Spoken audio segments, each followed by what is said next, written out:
kick this off. Chris? Just thought that you actually got Mo. There is a precedent, there's no way you suffered that real low in the Champions League final, for example. Did you notice particularly even greater determination for him to come back as he did? Yeah, that's probably rather the direction which is in Mo. He has no real skills for staying down. We are all down from time to time, but he has no real skills. He's really happy.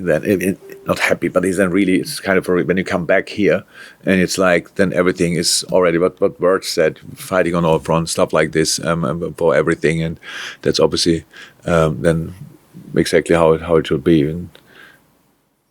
But after Champions League final, we had a little problem that he was probably injured, and but he probably would have tried to play the next day, but it was not possible with the injury. So we took it into the pre-season a little bit, but mindset-wise, definitely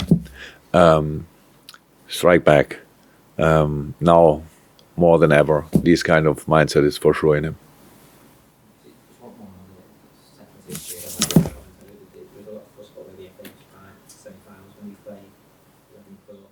What? Semi-final. The FA semi-final. What about a semi-final?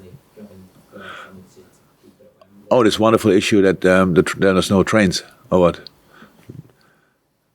It's one of the most ridiculous stories I ever heard. I heard that they know it since 18 months, and we're not sure what the FA thought that no club from the Northwest will be part of the semi-finals. I really can't believe that things like this can happen with all the information you have out there.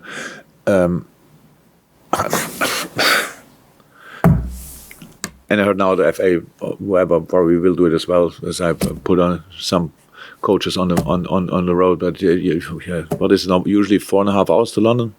Yeah, will be then 12 probably, because all the coaches in the same direction. It makes absolutely no sense. So it's a great decision. I'm not sure when we had to decide about, or when they had to decide about when is the semi-finals. I think there would have been probably another weekend between the Champions League games.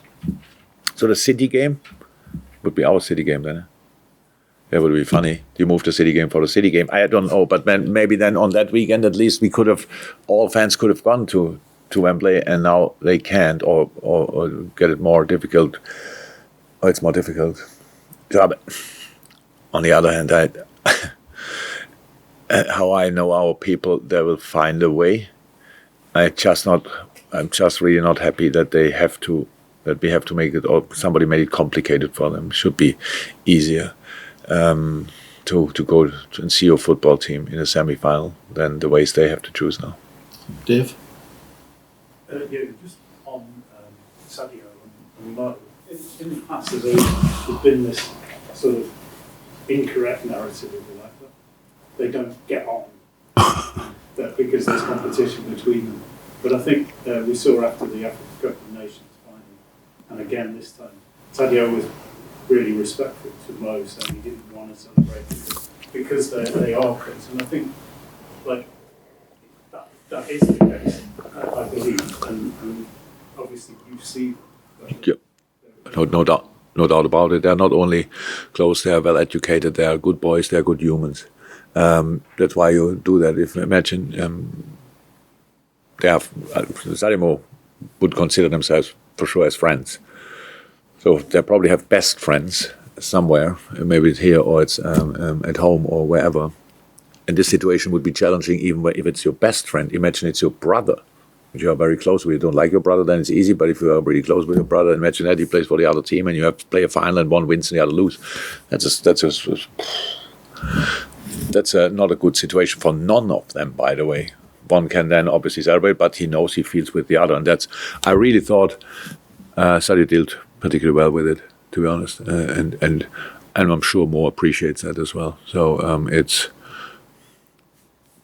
difficult situations, like another challenge in life you don't want to have, but sometimes you face them, and that's one of these.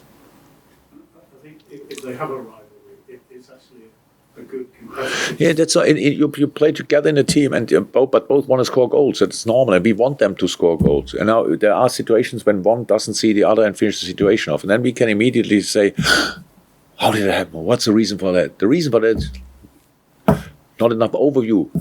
take your head up and you see you can pass the ball. All this, the reason is because in that situation he thinks I put it in here. And then the goalie has the same idea and the ball is not in. And obviously then it's easy to say afterwards, yeah, you pass the ball here and the ball is in. And I have these moments outside, but if I watch the situations back, there's no chance. Then they say, okay, oh, no, it was really difficult to pass the ball and these kind of things. So that's how it is. There's nothing. But from time to time, as human beings, we make wrong decisions. But it's nothing personal. You just want to score a goal and then you realize a little bit later it was the wrong decision. It has nothing to do with your... with any kind of rivalry with any other guy in your own team. It's just the right or wrong decision. Anyone else? Are we done? We're done. That's it. 7 minutes time to change for staff football. That was great. Thanks, Bob.